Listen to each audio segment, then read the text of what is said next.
নমস্কার বন্ধুরা, ধীরা কুকিং ব্লগসে সবাইকে স্বাগত।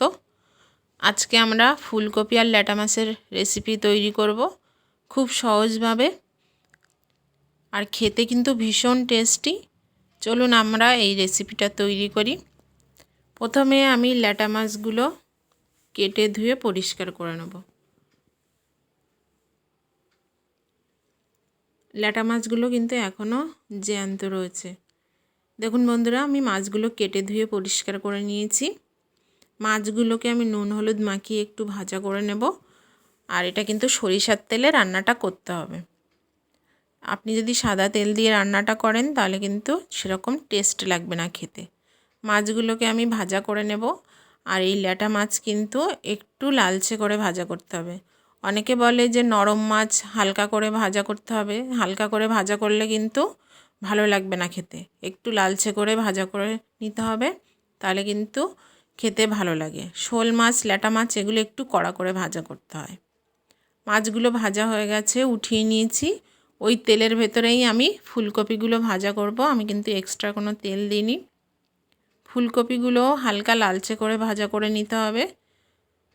ফুলকপি একটু লালচে করে ভাজা করলেই কিন্তু খেতে ভালো লাগে। অনেকে ফুলকপি আগে ভাপিয়ে জলটা ফেলে দিয়ে তারপরে ভাজা করে। আমি এখানে ভাপিয়ে ফেলে দেব না, একদম ডিরেক্ট তেলে ভাজা করে নেব। এবার ফুলকপির মাঝখানে যে তেলটা দেখতে পাচ্ছেন ওর ভেতরে দিয়ে দিলাম আদা কুচি। আদাটা ভালো করে ভাজা ভাজা করে নিয়ে আমি দিয়ে দিলাম গোটা জিরে ফোড়ন। আপনারা ফুলকপিগুলো উঠিয়ে নিয়ে তেলের ভেতরে এগুলো ভাজা করতে পারেন। আমি যেভাবে করছি এভাবেও করতে পারেন। এবার দিয়ে দেবো তেজপাতা। মশলাগুলো ভালো করে ভাজা হয়ে গেলে আমি এবার দিয়ে দেব আলু, ফুলকপি আর মশলা দিয়ে খুব ভালো করে একটু ভাজা করে নেব। আমি কিন্তু এখনও নুন হলুদ ব্যবহার করিনি। এবার দিয়ে দেবো স্বাদ মতো নুন আর দেব হলুদ গুঁড়ো। নুন আর হলুদ গুঁড়োটা দিয়ে ফুলকপি আর আলু আমি আর একটু ভাজা করে নেব।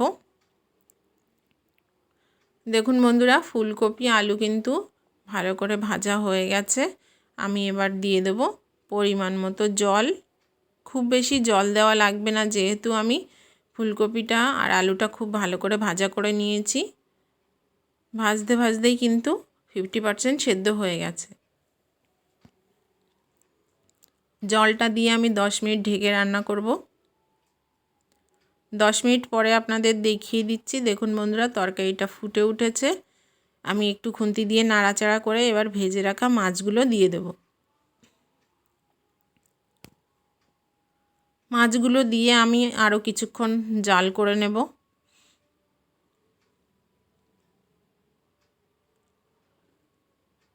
এবার দিয়ে দিলাম কাঁচা লঙ্কা।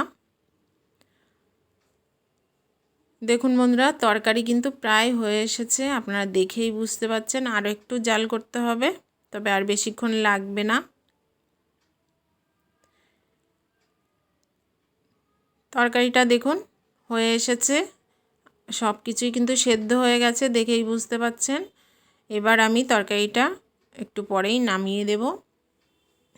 আর নামানোর পরে এর ওপরে দেব ভাজা জিরের গুঁড়ো। আমার জিরের গুঁড়োটা ভাজা করা ছিল, এজন্য আপনাদের দেখাতে পারিনি। দেখুন বন্ধুরা, তরকারিটা নামিয়ে নিয়েছি। এবার আমি সেই ভাজা জিরের গুঁড়োটা দিয়ে দেবো। জিরের গুঁড়োটা কিন্তু তরকারি নামানোর পরে দিতে হবে, কড়াইতে থাকা অবস্থায় দিলে হবে না। এবার জিরের গুঁড়োটা দিয়ে আমি তরকারিটা একটু নাড়াচাড়া করে ঢেকে রাখবো 10 মিনিট।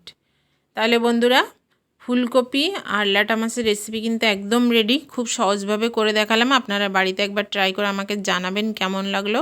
খেতে কিন্তু ভীষণ টেস্টি লাগে। তাহলে বন্ধুরা, আজকে এই পর্যন্তই। ভালো থাকবেন।